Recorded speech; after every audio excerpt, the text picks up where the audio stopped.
Hi, నేను మీ రాజేష్. జగన్మోహన్ రెడ్డి అసెంబ్లీలో ప్రమాణ స్వీకారం చేసిన మరుసటి రోజు పులివెందులు ఆయన సొంత నియోజకవర్గంకి వెళ్ళారు. అక్కడ పార్టీ నేతలతో మీటింగులు పెట్టుకున్నారు. అక్కడ చేదు అనుభవం ఎదురైంది. అక్కడి నుంచి డైరెక్ట్గా బెంగళూరు యెల్హంక ప్యాలెస్కి వెళ్ళి అక్కడ నివసిస్తున్నారు. యెల్హంక ప్యాలెస్కి వెళ్ళటానికి కారణం డీకే శివకుమార్తో రాజకీయ చర్చలు నడిపించి వైఎస్ఆర్సీపీని కాంగ్రెస్లోకి విలీనం చేయాలనే ఒక ప్రయత్నం జరుగుతుందని ఒక సమాచారం. దాంతోపాటు కుటుంబాన్ని ఏకం చేసి షర్మిలాని కాంగ్రెస్ పార్టీ నుంచి బయటికి పంపించాలనే ఒక రాయబారి నడుపుతున్నాడు. అసలు దీంట్లో ఎంత వాస్తవం ఉంది, అసలు ఏంటి అనే దానిపై senior journalist, senior political analyst KV Prasad గారిని అడిగి తెలుసుకుందాం. జగన్మోహన్ రెడ్డి పులివెందుల నుంచి యెల్హంక ప్యాలెస్కి వెళ్ళారు, బెంగళూరు. ఇప్పుడు యెల్హంక ప్యాలెస్లో నివసిస్తున్నారు. అక్కడికి వెళ్ళి డీకే శివకుమార్తో రాయబారం నడుపుతున్నట్టు సమాచారం. దాంతోపాటు పార్టీని విలీనం చేయాలని, ఆ విలీనం చేసే క్రమంలో షర్మిలాని బయటికి పంపించేయాలని, లేకపోతే ఈ కుటుంబం అంతా ఒకటి అయ్యేలాగా చేయాలని ఒక మీటింగ్ అవుతే జరుగుతున్నట్టు ఒక సమాచారం. అది దీని వెనక ఎంత వాస్తవం ఉంది, అసలు ఏంటి, అది ఎంతవరకు నిజం ఇది? సో ఇది అయితే మీరు చెప్పినట్టుగా ఇటు సోషల్ మీడియాలోనూ చాలామంది వ్యక్తుల మధ్య కూడా జరుగుతున్న చర్చ ఇది. దీన్ని ఎస్పెషల్లీ కూడా నిన్న మొన్నటి వరకు టీడీపీలో ఉన్న అనపర్తికి సంబంధించిన నల్లమిల్లి రామకృష్ణారెడ్డి గారు ఈ రాజకీయ సమీకరణ దృష్ట్యా ఇటు బీజేపీకి మారి బీజేపీ టికెట్ మీద ఎమ్మెల్యేగా గెలిచిన ఆయన చెప్పిన వ్యాఖ్యానం ఇది, ఆయన చేసిన స్టేట్మెంట్ ఇది. సో ఏదేమైనా కూడా జగన్మోహన్ రెడ్డి గారి యొక్క బాడీ లాంగ్వేజ్ కానీ, జగన్మోహన్ రెడ్డి యొక్క మీరు ఆహార్యం కానీ చూస్తే డెఫినెట్గా అతనిలో మార్పు అయితే ప్రస్ఫుటంగా కనబడుతుంది. సో డెఫినెట్గా భయం అయితే పట్టుకుంది అతను. మీరు చూసుకుంటారు అసెంబ్లీలో కూడా ఆయన ప్రమాణ స్వీకారం చేసే రోజును కూడా అతని యొక్క ఆ తొత్తరపాటు కానీ, ఆ యొక్క పేరు ముందు ఇంటి పేరు మర్చిపోయాడు, జగన్మోహన్ అన్నాడు, తర్వాత వైఎస్ జగన్మోహన్ అన్నాడు, తర్వాత వైఎస్ జగన్మోహన్ రెడ్డి అన్నాడు. అంటే క్లీన్గా ఆ యొక్క టెన్షను ప్రస్ఫుటంగా అతని యొక్క ఫేస్లో ఆ భయం తెలుస్తుంది. ఏదో సామెత చెబుతారు కదా, మన ఉప్పు తిన్నవాడు మంచినీళ్ళు తాగాలన్నట్టుగా, తప్పు చేసినవాడు శిక్ష అనుభవించాలన్నట్టుగా అతను అయితే భయం ఆల్రెడీ అంటాడుతుంది. ఇటు ప్రస్తుతానికి జరిగిన రాజకీయ సమీకరణ దృష్ట్యా సో నిన్న మొన్నటి వరకు ఒక బీజేపీ అధిష్టానంతో, బీజేపీ యొక్క అధిష్టానం అండదండలతోటి యథేచ్ఛగా ఈ 10 ఏళ్ళు కూడా తను ఏ విధంగా బెయిల్ మీద ఫ్రీగా బయట ఉన్నాడు, ఏ విధంగా వ్యవస్థను మేనేజ్ చేశాడు, సో పైన అండదండలతోటి కూడా తను ఏ విధంగా అయితే ప్రవర్తించాడో మనం చూసాం.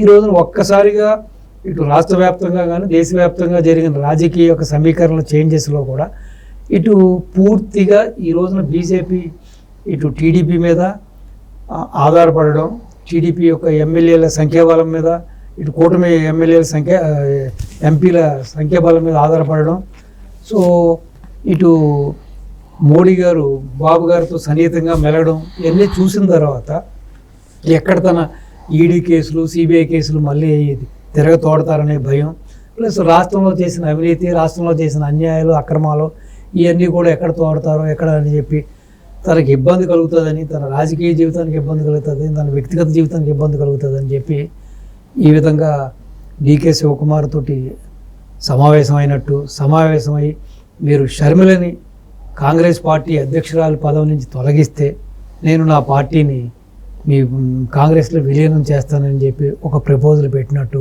సో ఈ విధంగా రకరకాల ఊహాగానాలు జరుగుతున్నాయి. అంతేకాకుండా నల్లిమిల్లి రామకృష్ణారెడ్డి గారు కూడా దీన్ని ప్రస్తావించడం జరిగింది. అంటే ప్రస్తుతానికి అన్నీ కూడా ఒక విధంగా నిజం అనుకోవాలి మనం. ఎందుకు అనుకోవాలి అంటే ఆయన ఇప్పటివరకు అసలు ఈ మధ్య కాలంలో ఈ 5 ఏళ్ల కాలంలో ఎప్పుడు బెంగళూరు వెళ్ళా, అవును, యెల్హంక ప్యాలెస్కి వెళ్ళా, అవును. కానీ ఇప్పుడు ఓటమి పాలైన తర్వాత పులివెందుల నుంచి డైరెక్ట్గా బెంగళూరు వెళ్ళటం జరిగింది. అంటే దీనిలో నిజమని అనిపించేటట్లే ఉన్నాయి, కొంత నిజమైనట్టు ఉన్నాయి. రెండోది ఏంటంటే కొంతమంది సీనియర్స్, వైసీపీలో ఉన్న సీనియర్ నాయకులు చెప్పేది ఏంటంటే బాబు గారైనా కాస్త దయాగుణమైన వ్యక్తి కాబట్టి బాబు గారైనా కూడా క్షమిస్తారు, కానీ లోకేష్ బాగా హర్ట్ అయ్యాడు కాబట్టి తన తండ్రిని అన్యాయంగా 53 రోజులు జైల్లో పెట్టారు కాబట్టి సో చట్టపరంగా ఈ కేసులు అవి ఇవి పెట్టి లోకేష్ బాబుతో డెఫినెట్గా ఇతనికి జ్యుడిషియల్ ఎంక్వైరీ చేసి ఇతను జైలుకు పంపించడం ఖాయం చేస్తాడు కాబట్టి ఇటు ఏపీలో ఉంటే లోకేష్ బాబు వలన భయం, ఇటు తెలంగాణలో ఉంటే రేవంత్ రెడ్డి వలన భయం కాబట్టి ఇటు ఈ బెంగళూరుని మళ్ళీ కొంచెం షెల్టర్గా తీసుకుంటున్నాడు, బెంగళూరులో ఉండబోతున్నాడు అని చెప్పి కూడా వాళ్ళు చెప్పుకోవడం జరుగుతుంది. సో ఏదేమైనా కూడా అధికారంలో ఉన్నప్పుడు ఈ విధంగా రెచ్చిపోతే చివరికి జరిగే పరిమాణాలు ఎలాగ ఉంటాయన్నది జగన్మోహన్ రెడ్డికి మరి తెలిసి వచ్చిందో లేదో తెలియదు, కానీ ఆ అధికారంలో ఉన్నప్పుడు ఏ విధంగా ప్రవర్తించాడో మనం చూసాం కదా. ఏ ఒక్క వ్యవస్థని వదలలేదు, అన్ని వ్యవస్థలని భ్రష్టు పట్టించాడు. అందరు నాయకుల్ని, ఇటు బీజేపీ కానీ, ఇటు కమ్యూనిస్టులు కానీ, ఇటు టీడీపీ కానీ, సో ఇటు కాంగ్రెస్ కానీ, అందరినీ కూడా అతను ఏ విధంగా ఇబ్బంది పెట్టాడు. ఈమెను సొంత చెల్లెల్ని, సొంత తోబుట్టును కూడా ఏ విధంగా ఒక పక్క నుంచి వాళ్ళ పార్టీకి సంబంధించిన వ్యక్తుల చేత మానహరణం చేయించాడు, ఆవిడకి ఏ విధంగా రంకులు కట్టారు. సో ఎన్ని చేసిన వాడు ఇతను ఎంతకైనా దిగజారుతాడు. అంటే తను కాపాడుకోవడం కోసం, తన రాజకీయ అస్థిరం కోసం, సో ఎంతకైనా ఇతను దిగజారుతాడానికి ఇది ఫైనెస్ట్ ఎగ్జాంపుల్. ఈ విధంగా చర్చలు జరపడం, మా చెల్లాయిని పార్టీ అధ్యక్ష పగ్గాల నుంచి తప్పించండి, నేను విలీనం చేస్తానంటే ప్రస్తుతానికి ఏంటంటే సంఖ్యాబలంగా కూడా ఇటు పార్లమెంట్లో స్ట్రాంగ్ పొజిషన్లో ఉంది కాబట్టి కాంగ్రెస్, సో కాబట్టి అట్లీస్ట్ కాంగ్రెస్ని అడ్డం పెట్టుకుని ఈ ముందు జరిగే ఈ దుష్ఫలితాలు కానీ ఈ కేసుల నుంచి కూడా ఏదో విధంగా బయటపడవచ్చు, లేకపోతే సేఫ్ జోన్లో ఉండడానికి ఇప్పటి నుంచి ఇతను మార్గాలను ఎత్తుకోవడానికి మేబీ ఇది కూడా ఒక ఫైనెస్ట్ ఎగ్జాంపుల్ అవ్వచ్చు. ఆ దిశగా ఇతను చర్యలు తీసుకుంటున్నాడని చెప్పి తను కాపాడుకోసం కూడా మరి రానున్న రోజుల్లో మరి ఈయన ఈ రకంగా మరి తాడేపల్లి వదిలేసి పూర్తిగా నేను అసలు అసెంబ్లీకి రాను అనే విధంలో ఆయన బెదిరిస్తూ రాజశేఖర్ నాయక్ కూడా చూసాం మనం. అంటే పూర్తి స్థాయిలో బెంగళూరులో మెకాన్ వేసి అక్కడి నుంచి రాజకీయం నడుపుతామని ప్రయత్నిస్తున్నారు ఆయన.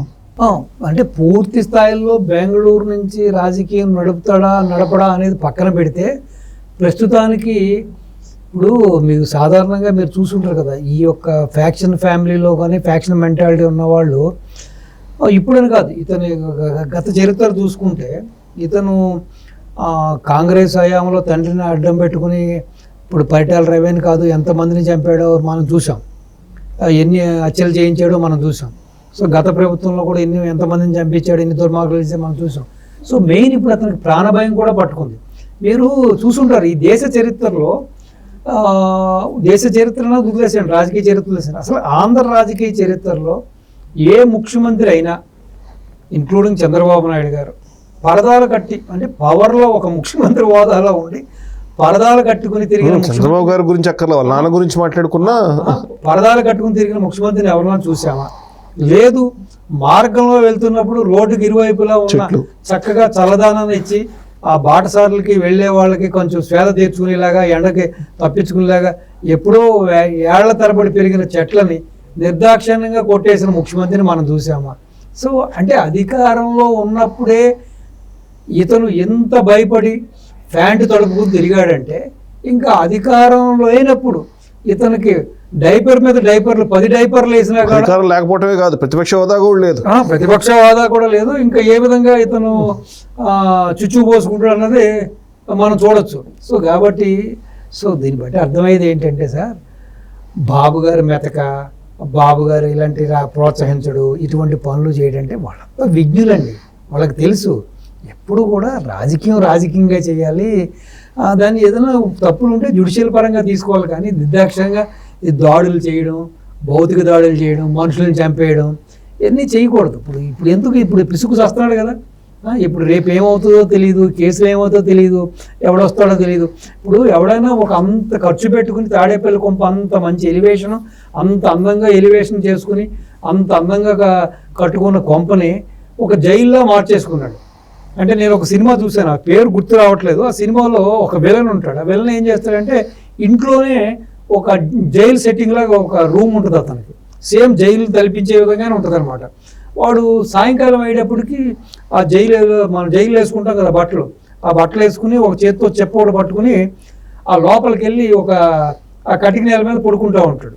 సో ఒక వ్యక్తి అడుగుతాడు, ఇతను ఏంటి అంటే అదంతేలే, అతను చిన్నప్పటి నుంచి వాడు చేయని ఘోరాలు లేవు, చేయని తప్పులు లేవు, చేయని మోసాలు లేవు, అచ్చులు లేవు, వాడికి ఆ విధంగా ఆ జైలు సెట్టింగ్ లేకపోతే వాడికి నిద్ర పట్టదు, కాబట్టి ఆ విధంగా వాడు సాయంకాలం అయ్యేటప్పుడు ఆ విధంగా రూమ్లోకి వెళ్ళి పడుకుంటాడు వాడు అని చెప్పాడు. అట్లానే అదే విధంగా నటించుకుంటాడు ఈయన కూడా. జగన్మోహన్ రెడ్డి కూడా అంతే. ఇప్పుడు అంటే ఆ 16 నెలల్లో చెప్పకూడదు తిన్నాడు కాబట్టి, జైలు జీవితం అనిపించాడు కాబట్టి ఆ విధంగా మొత్తం కంప్లీట్గా అసలు చూశారు కదా ఇల్లు. ఎవడన్నా ఇల్లు కట్టుకుంటారా ఆ విధంగా కంప్లీట్గా మూసు కూర్చుంటాడా?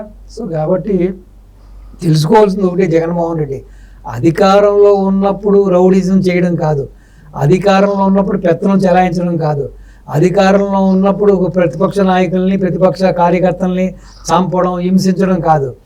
ఎప్పుడు కూడా మన ఒక సినిమాలో ఏదో డైలాగ్ ఉంటుంది, అడవిలో ఉన్న బోన్లో ఉన్న పులేరే డోంగిరి అన్నట్టుగా బతకాలి. అంటే అధికారం ఉన్నా అధికారంలో లేకపోయినా పులిగా బతకాలి. చంద్రబాబు నాయుడు గారిని చూశారు, మన అధికారంలో లేనప్పుడు కూడా ఆయన అంత ఇబ్బంది పెట్టినప్పుడు కూడా మహానుభావుడిని అర్ధరాత్రి కాడ వెహికల్ అది కూడా లాగేసుకున్నా కూడా ఆయన కొన్ని కిలోమీటర్లు చీకట్లో నడుచుకుంటూ వెళ్ళాడు ఆయన. ఈ రోజు కూడా ఆయన ఫ్రీగా తిరుగుతూ ఉంటాడు ఆయన అధికారంలో ఉన్నా లేకపోయినా. సో రాజకీయ నాయకుడు అనేది కూడా ఆ విధంగా ఉండాలండి.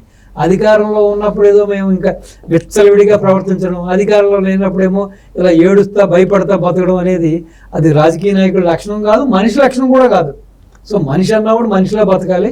సో ఇప్పటికైనా జగన్మోహన్ రెడ్డి తప్పులన్నింటినీ తెలుసుకొని చేసిన తప్పులకి శిక్ష అనుభవించి మళ్ళీ ఇంకొకసారి శ్రీకృష్ణ జన్మస్థానానికి వెళ్ళి పూర్తిగా పరివర్తన చెంది ఒక ఏ విధంగా అయితే బోయవాడైన వాల్మీకి ఏ విధంగా పరివర్తన చెంది ఒక మహాగ్రంథాన్ని రాశాడో, అట్లీస్ట్ ఇతను గ్రంథం రాసేంత నాలెడ్జ్ లేదు, చదువుకోలేదు కాబట్టి, ఇది 10th క్లాసే కాబట్టి, ఇది అదే ఫస్ట్ క్లాస్ స్టూడెంట్ కాబట్టి అట్లీస్ట్ కొంతైనా కొంత మార్పు చెంది పరివర్తన చెంది ఏదో జీసస్ అంటాడు మాట్లాడితే నేను మా దేవుడు జీసస్ అంటాడు కాబట్టి జీసస్ ఏ విధంగా అయితే ప్రజల కోసం తన త్యాగాలు చేశాడో అంత పెద్ద త్యాగాలు చేయకపోయినా కానీ అట్లీస్ట్ ఇకనైనా మారి ఒక మనిషిలా బతుకుతాడని మనం ఆశిద్దాం.